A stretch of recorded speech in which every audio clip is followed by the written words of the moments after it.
You will know this moment, the one where you see someone else struggling with a particular problem and you just happen to know the answer. But what if that help, that instinct to snatch that final puzzle piece and place it for them, is the single biggest mistake that you can make for them in their learning? In this video, we will explore the importance of allowing others to make connections, common reasons for why we snatch the puzzle piece from others, how we can actively overcome this problem, and how AI might be snatching the puzzle piece from you.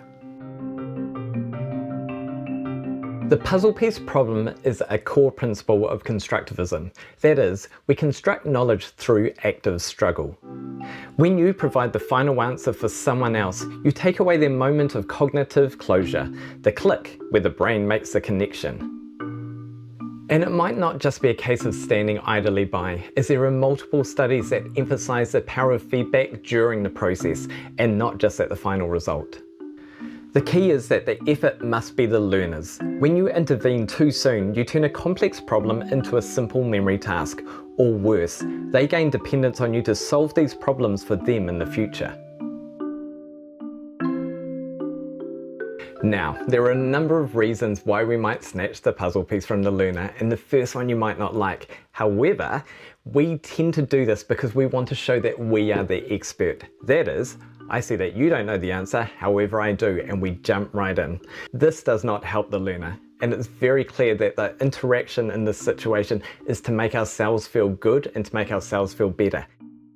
If we're focused on helping others learn, we need to pause for a moment to allow them the space to think about what it is that they need to solve.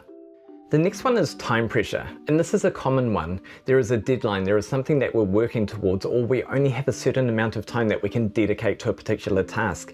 This causes us to fill in all the gaps. Again, this doesn't help our learner, and more likely it's going to leave them confused and potentially rely on you in the future to be able to fill those gaps for them.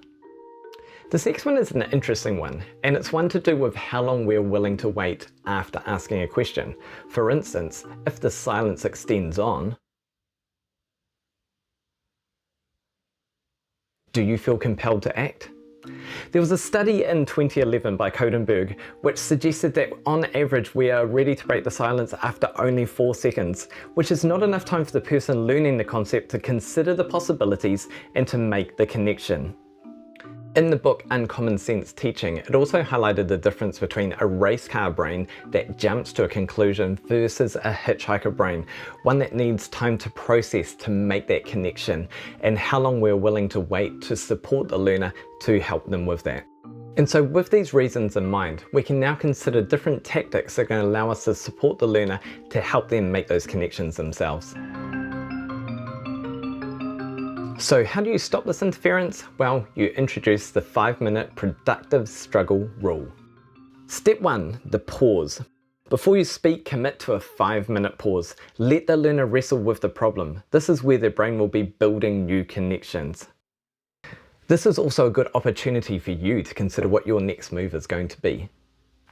You could offer the solution, provide a hint or scaffold, or present a guiding question. And step 2 in this process is the scaffolding, the guiding question. When you intervene, you don't solve the problem or answer it for them. Instead, you are getting them to think about what it is that might be useful to allow them to solve the problem themselves. This is helping them to consider what they know already and how this applies in this context to consolidate that learning.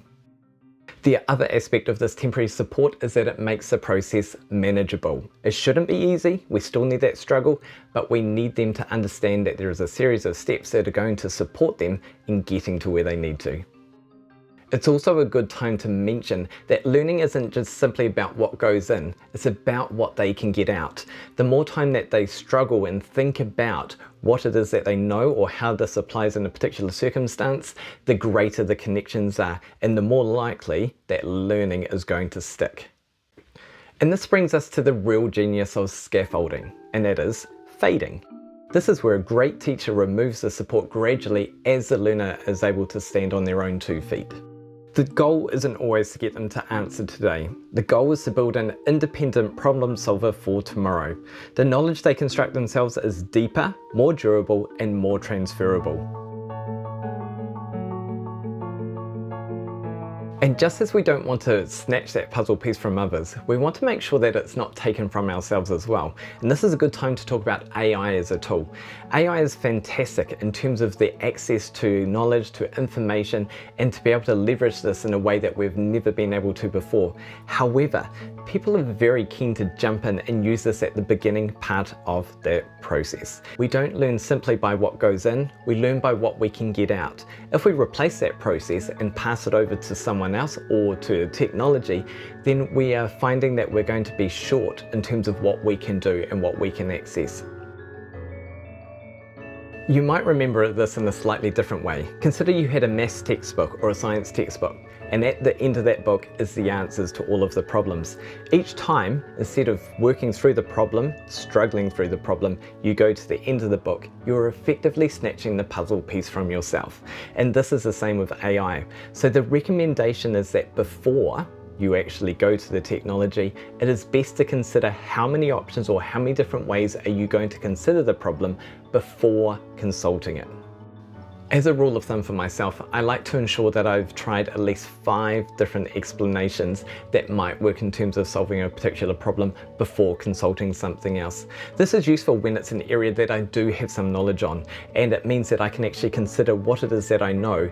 Therefore, when I do come across the answer, it's more likely to enable my learning as to simply just replace the process for me. Next time you see them struggle, remember the puzzle piece. Resist the urge to snatch it. Instead, give them the space, the time, and the support that they need to be able to make those connections themselves. You can learn more about how to help others with their learning through this video here, a simple method that has surprising results.